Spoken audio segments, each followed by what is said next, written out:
Bhí peladóirí an Middle East agus Yorkshire airithe lua ar maidan chun rair go háirtear a chéile sa chluificéanis pela oscailte. Éireannaí atá lonaí sa Meánoirthear agus sa Sasanna bhí páirteach sa gluife seo. You'll be happy enough 2 points on the scoreboard, Sean, but when you look at all the goals you've gotten so far, no real goal chance yet. Yeah, not yet. We'd be hoping now in the next couple of minutes we'll get our flow going and get a few more scores. There's a good ball across to Robbie McDade, and here looks like we might be in for a go. Shanson Shore, cool agus tá sé sin nadaithe.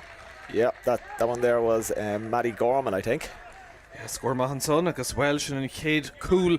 Dys na creifica an sa Ibark an Vranig agus oberfa dent an Trosson.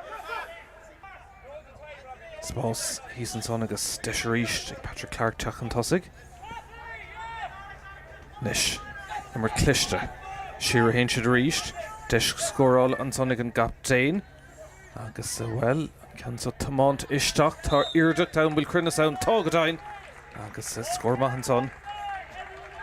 Meánoirthear níos farcatí se good ar nash go snast an son.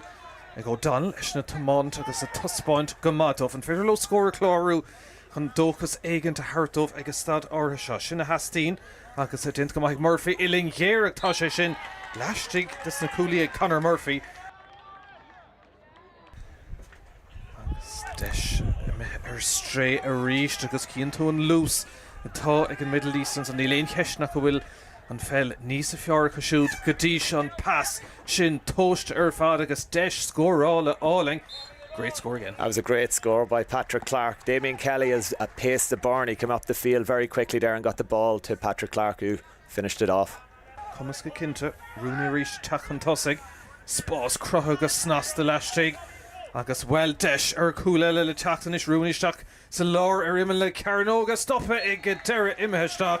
A well work goal again, Sean. It was, yeah. Niall Rooney gave the ball across to Thomas Cairns and he just slipped it in right underneath the goalkeeper there in the end. It's a good score.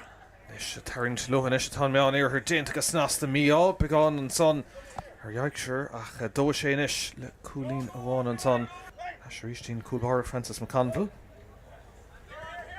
Retreat agus smachta go háling sigan son ag Alex Holden Frú isteach sa lár beidh bhfuil oscailtí an son deis ar cúlín an cen sa tamánta Haran Trasnán. But we're off again here now. Damien Kelly again. Shanna Clachtan ní léon ceis féis agus oscailtí agus deis ar cúla. Well, fiach sin spotta. He definitely picked a spot there. He did, yeah. That's Robbie McDade. Robbie's an excellent footballer. Great finish into the net. Sidestepped his man and finished it really, really well. Chuckung Yorkshire. And féidir cúla gaim siú. Tír chun crop beidir níos fear a chur ar chlár na scóir sin na hastín agus stad áirithe. Seachtaí Kyle Griffin. Tá sé gimmertli began níos mó de visnach le cúpla nómada nós is ceann contúirteach ag tarling snic smachta go háling ar fad is stigan son ag Conor Murphy féhrú an pass choramach and féidir tura a bheith an ouncí seo agus Kyle Griffin ag Creek new and that's definitely better, Sean, yeah, for Yorkshire. That was a really good score. She'd resolving so is stig an adog Yerrick Shaitan Chéad Crave in Clehi down to CLG Buaicphointí ag an Middle East and so 3 a day because shoot now the Cuig ag Yorkshire. You've put a good winning start to the finals here today, Sean. Yeah, super start. Credit to all the lads. Really, really good performance all round. It took us a while to get going at the start, but once we did, we were free flowing. Tá amach an sin ceithre bliain leis ag Buaicphointí soltas 18 tá glór pell amach an sin cumá leis an Meánoirtheach agus tá an bród ag buint le bheith ag immert an seo sna cluichí damda. Láiontóch, seachtaíntóch, cluichíontóch aniu freisin ag ag gang Yorkshire agus tá is mór an honor domsa bheith ag immert an seo aniu. Ar son na buachlaí ar son mo club agus ar son gachtain na Meánoirthear freisin.